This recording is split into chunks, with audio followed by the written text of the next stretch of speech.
سیدنا عثمان نے کہا اچھا ایک اور حل نکالتے ہیں، یوں کرتے ہیں اس کنویں کو آدھا آدھا کر لیتے ہیں، آدھا کنواں مجھے دے دے آدھا تو لے لے۔ کہا یہ کنواں کیسے آدھا ہوگا؟ کہا کنواں آدھا نہیں ہوگا، وقت آدھا ہو جائے گا، ایک دن پانی تو بیچا کر، ایک دن میرے ذمہ ہو جائے۔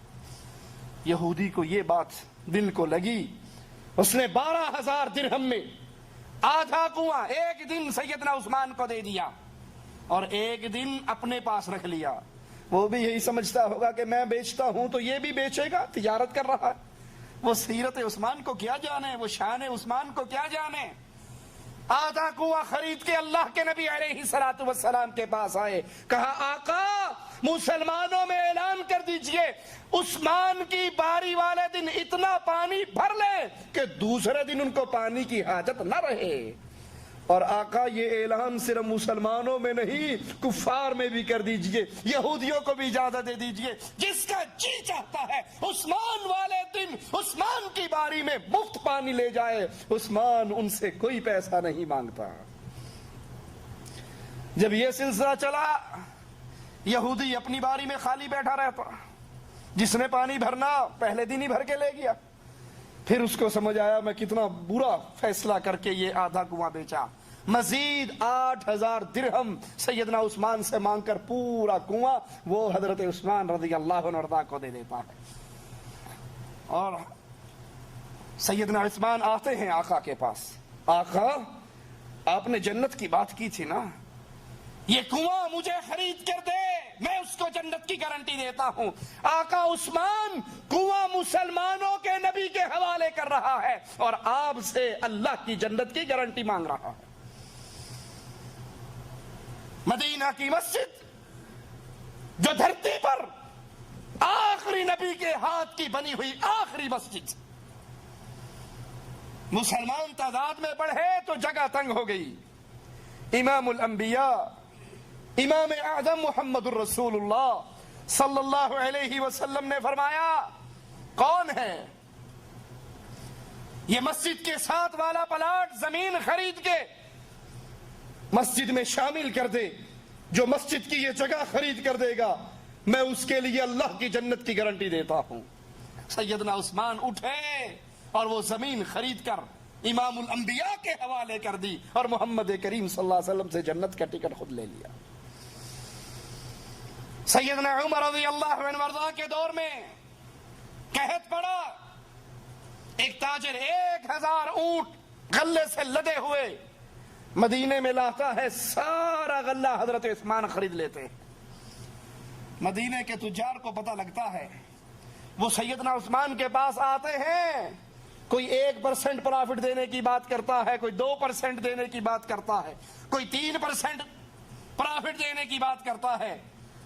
سیدنا عثمان کہتے ہیں میں غلہ اس کو بیچوں گا جو 10% پرافٹ دے گا۔ وہ سارے تاجر واپس لوٹ کے کہ 10% کون دے گا تجھے، ہم نہیں خریدتے۔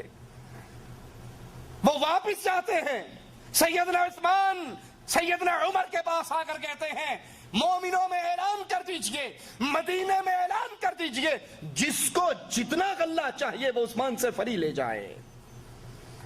وہ لوٹتے ہیں تاجر، عثمان تو نے تو کہا تھا میں غلہ 10% پر دوں گا اور اب تو فری بانٹ رہا ہے، مفت بانٹ رہا ہے۔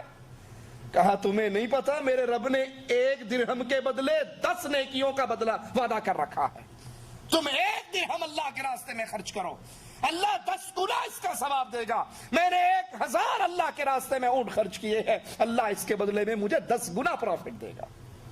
وہ عثمان رضی اللہ عنہ وارضاہ غزوہ تبوک کے موقع پر مسلمانوں کا سفر بڑا لمبا، جس لشکر سے مقابلہ وہ بڑا شدید، اللہ کے حبیب علیہ الصلوۃ والسلام نے مسلمانوں کو اکٹھا کیا۔ اب اس لشکر کے کھانے پینے اور اخراجات اور سفر کے راستے کی صعوبتیں، یہ سارا کچھ دیکھتے ہوئے اللہ کے نبی علیہ الصلوۃ والسلام نے مسلمانوں سے جہاد کے لیے چندے کا سوال کیا۔ ابو بکر صدیق رضی اللہ عنہ وارضاہ اپنے گھر کا سارا سامان لے کر آ گئے۔